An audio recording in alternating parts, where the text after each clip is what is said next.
Good evening, everyone, and welcome to MBA Fireside Chat with the founder. So, for those who don't know me, I am Patrice Harrison. I am the founder of Miss Black US Ambassador, which is now Miss Black International Ambassador. And I am so excited that you guys took the time to join me for this quick fireside chat. We have a lot to cover this evening. And so, first, let me tell you a little bit about myself. I've been in the world of pageantry for 20 plus years, not going to age myself there. I am a Oklahoma girl at heart. That's where I call home. Moved to Atlanta, and now I live in Cali. I'm also the founder of Ambassadors of Change Incorporated and serve as the executive director for Ambassadors of Change Incorporated. And so, welcome. Welcome to those who are watching all of our different channels tonight. So, why are we here? So I would like to do a quick mid-year review on where we stand as an organization and talk about some of the exciting changes that we have coming to MBIA. So our mission has always been to encourage, empower, and enlighten community, states, and nations. That is something that I have been standing on since the foundation of this organization over 11 years ago. And with that, we want you guys to be a part of this amazing transition and some of these great changes. Okay. All right. So let's talk about why is MBIA still important? Well, we live in a society and a global world where our landscape is constantly changing. We currently in the United States are dealing with issues when it comes to DEI being taken out of schools. I came from a PWI, and so DEI was amazing to me because I was able to get different scholarships being part of a Black Student Association.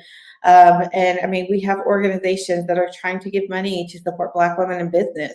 And those organizations are now being put to the fire of why they're still important. So MBIA is still important. We are more than a pageant. We are a vehicle for Black women to have amazing opportunities, get great scholarships, and even fund their business. And so our goal is to be one of the number one sources, or really one of the largest sources for Black women when it comes to scholarships, as well as the funding their business. And so this is why MBIA still exists, because it's more than like the sash, it's more than the crown, it's more than the stage and beautiful dresses, but it's what we're teaching the women that are part of the system. It's what we're able to give them when they walk away, whether they walk away with the crown or not. And so this is why we still exist. This is why it's important, because there are some fundamental rights that are being taken away from us as a society, and we want to make sure that we have the ability to be able to pour back into our communities and make sure that people have the resources that they need to thrive when it comes to education and in business. So that is why we still exist. All right. So when we talk about impact and as being the largest source and being that channel for the next generation of change agents globally and as leaders, we kind of need to talk about what does it look like as an organizational structure. And so when we talk about our organization, I always think of a house, right? And a foundation. And when you're building a house, you create a strong foundation so that house can withstand anything that comes its way. And so with our new structure within the organization, we developed a phenomenal board of directors, which is I serve as the interim director of that board. And then we have from there really great, amazing directors of different departments that spearhead the organization, which is great. And so with that leadership structure, we're able to have a really great checks and balances and a really good seal of transparency for our organization, which is extremely important in the world of pageantry, but not just pageantry, as well as business. The other big change that we have is that MBIA was always an LLC. I developed MBIA or MBUSAM as an LLC over 11 years ago and then transitioned into an LLC with MBIA. And then when I left the organization 3 years ago, almost 4, I then turned it into over to someone else. And so with that being said, we are now changing the structure just a little bit more. And the reason why is because I think it's important for transparency, but also for an organization to have a good foundation and good partner. Ambassadors of Change has always been our physical partner when it came to scholarships and providing great opportunities for the women that are in our system with leadership development. And so with AOC, we developed our leadership cohort, which is a 5-month program for the delegates of NBIA. And that's where NBIA will be housed, is under AOC, under our leadership development cohort, which is amazing. AOC is a 501c3 recognized nationally, as well as in 3 different states, Georgia, Texas, and California, which we're doing amazing program for women and youth now that we've added our young men's program in there. And so we're really excited to have MBIA be a part of our leadership development cohort as an official program. With that being said, again, our women are part of something amazing. They get 5 months of leadership development training that really takes their program, and I say program versus platform, which allows their program to be developed, and they can then go out to the community and use their program to create sustainable change. Because that's what makes NBIA different. Again, we're not just a pageant, but we're making sure the women that come through our system are creating sustainable change in their community, which is absolutely amazing. So that's how our makeup has changed a little bit, is that we have those checks and balances with our NBIA board, but we also have the checks and balances with our AOC board. And all together, we're able to create sustainable change on a global scale, which is absolutely phenomenal. Okay, all right. So let's talk a little bit more about how we developed and changed some things when it comes to our alumni, right? And so with that being said, we want to make sure that we take the opportunity for our alumni to come in and be a part of this, as well as our legacy.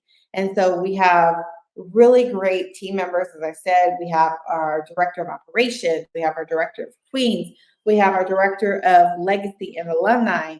And we have several different directors of fundraising and all these different departments that report to our board of directors, which is amazing because this gives a great opportunity for us to come together with like minds, as well as great ideas to be able to continue to push the organization forward and, again, create sustainable change.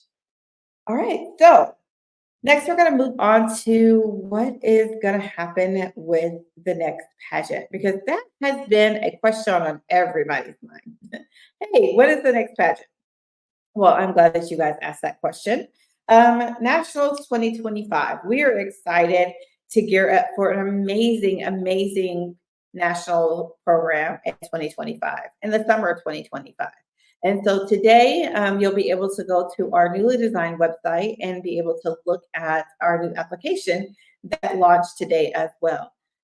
There are lots of questions and answers on the website if you have questions about how to apply, when to apply, and what to do when applying. So make sure you check out the information about Nationals 2025. All right, so one of the things I am looking forward to with this next level of leadership is our growth and how we build things and where we go from there. And so I'm really excited about what's to come and where we're headed. And I think that with this new team in place, with the phenomenal queens that we have, there is nothing but great things on our new horizon. And that is one thing that you guys can be excited about. So those are the things I really wanted to quickly talk about. But there was one thing I also did not get a chance to talk about, which I'm super excited about, is that 4 years ago, we took the steps to apply for our trademark. And so I want to give a shout out to our amazing, one of our lawyers, Rosina with RGA Pierce legal team and law group. We are officially trademarked. And this is exciting because after 10 years of having one of the most amazing systems in the world, to know that we are officially trademarked just means the world to me to be able to own a trademark. So thank you, RJ Pierce, for this beautiful box that they sent us.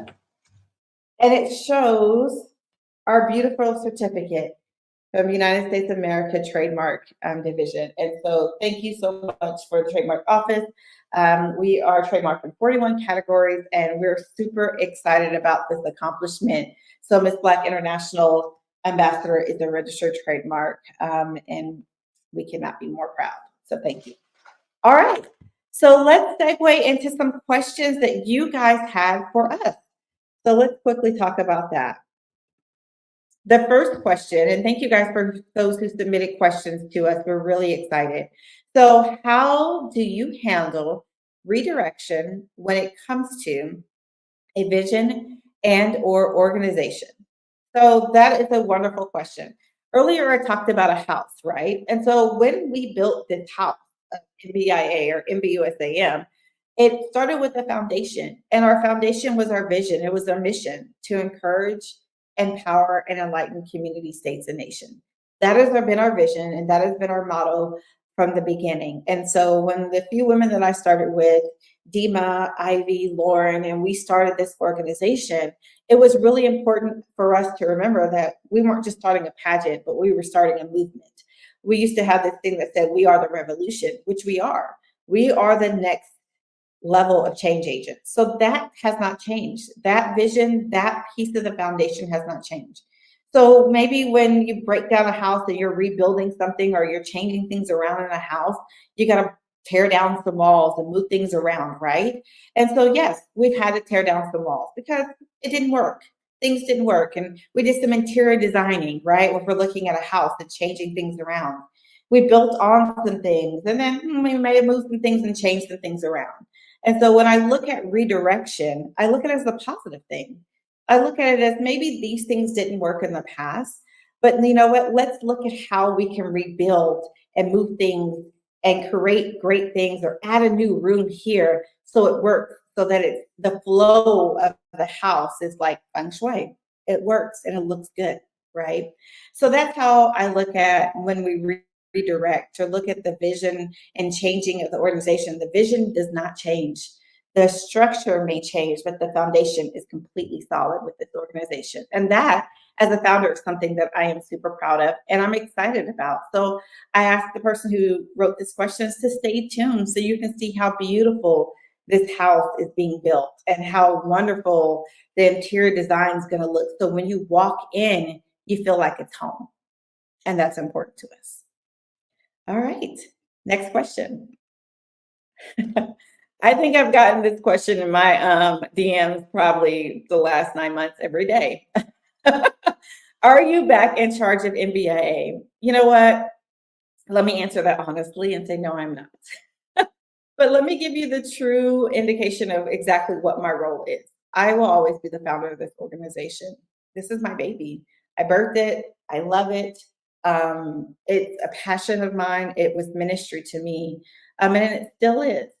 However, I just say I am the current interim of the board of directors for MBIA, which means I am a sounding voice of reason. I am a person that collaborates with the rest of the board and speaks on behalf of the board. And when we talk about board, we have legacy, we have business owners, we have accountants, we have lawyers who are part of this board, and I'm very excited about that. And so we are the sounding voice for the directors. That means operation directors, queen directors, executive directors. When it comes to that, we are that to them. And we are their checks and balances so that we have, again, that strong foundation. And so if you're talking about the house, we live in our little room in the house and they come to talk to us. We're like Big Mama. They come to ask us for advice. And so with that being said, no, I'm not back in charge of MBIA. It's still my baby. I still love it. And I love being the founder of this organization. Good question.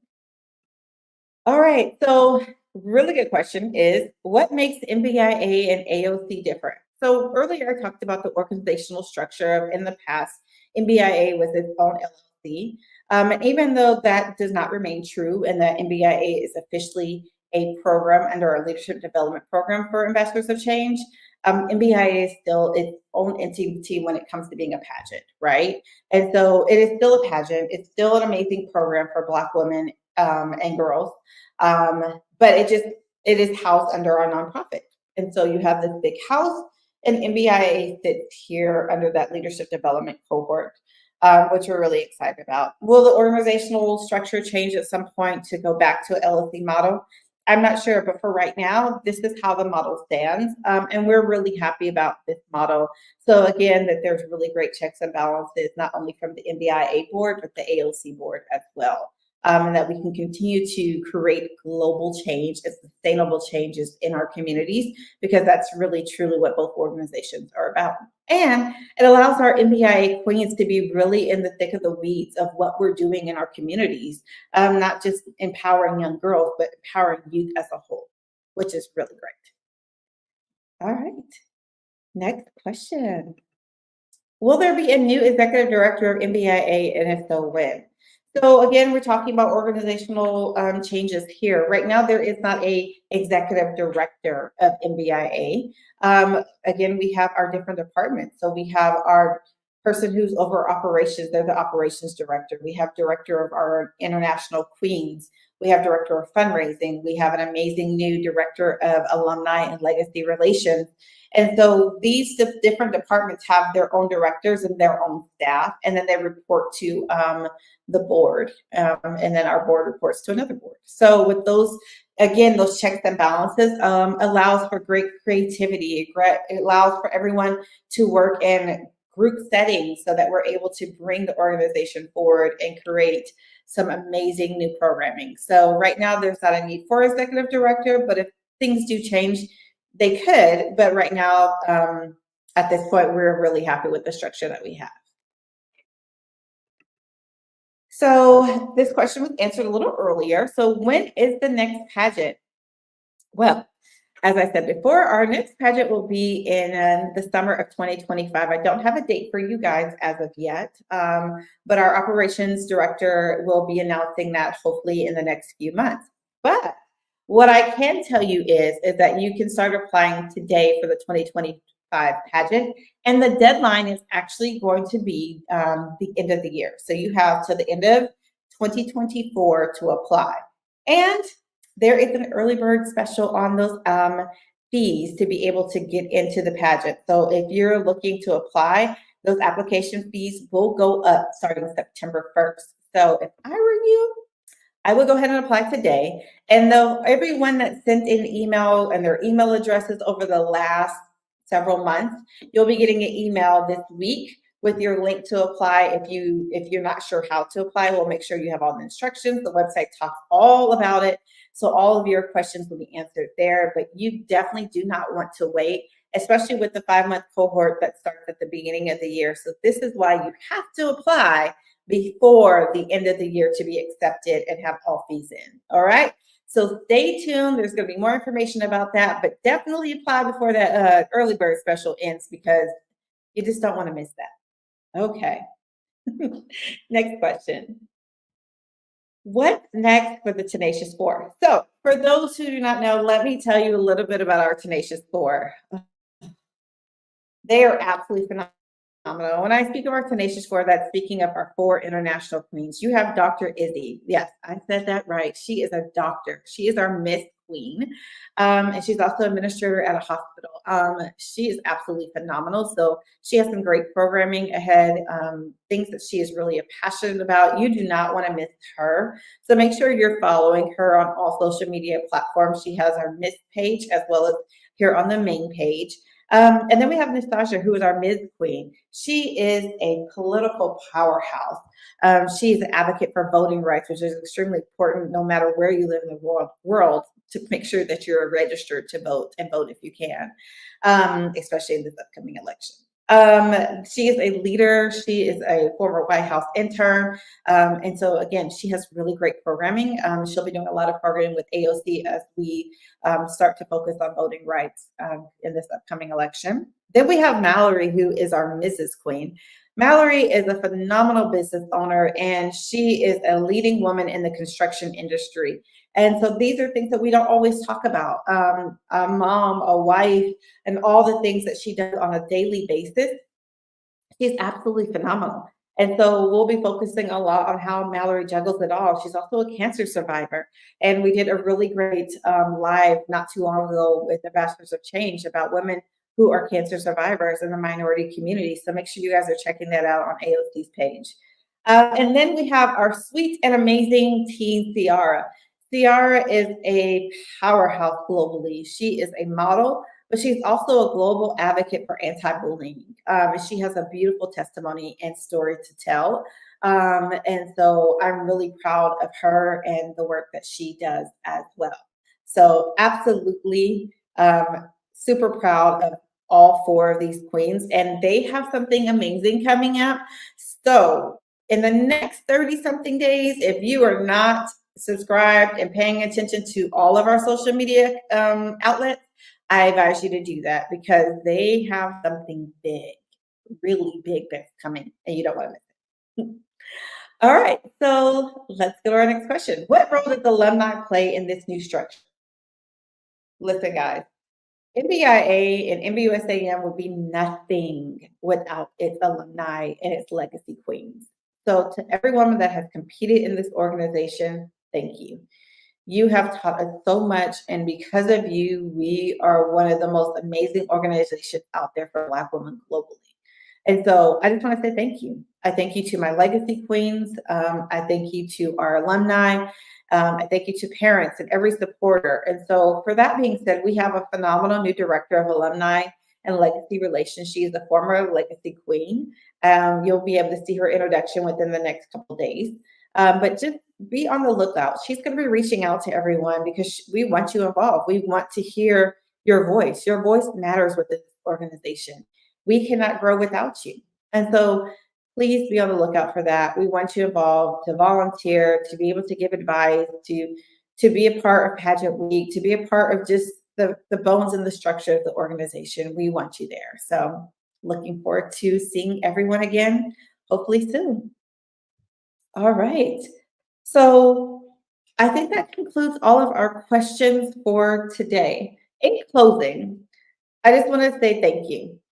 I want to say thank you to all of the people that have supported this organization since day one. I want to thank you to the women that helped found this organization with me, to Dima, Ivy, and Lauren. This organization would have been nothing without you. Thank you for your diligence, your prayers, your love, you showing up. Thank you to our legacy queens who are part of this organization still to this day, who are there supporting in the background, from Ebony to Makiva to Sierra Jackson. All of you guys have been an instrumental part of the rebuild of this organization, and I'm so excited to what's to come. I just say stay tuned. Get ready, get ready, get ready, get ready. Because when I tell you what's coming, it's going to be amazing and you don't want to miss it. So thank you for spending time with me this evening. Thank you for being a part of this movement. And I want to give you a quick reminder of how to follow us. So you can follow us on Instagram, Facebook, YouTube, and on LinkedIn. We are on X, or I am also known as Twitter, and on Threads as well. And so it should be the MBIA pageant or MBIA pageant on all social media platforms. Also, our new website, and going back to our original website, is www.thembiapageant.com. Again, it's www.thembiapageant.com. And so that is where you can find all information about our organization, look at some of our legacy queens, and be able to, again, get more information about what's next in our world of MBIA and pageantry. So again, thank you for joining me this evening. I pray that you guys have a blessed and a prosperous day, and I can't wait to chat with you guys again. Good night.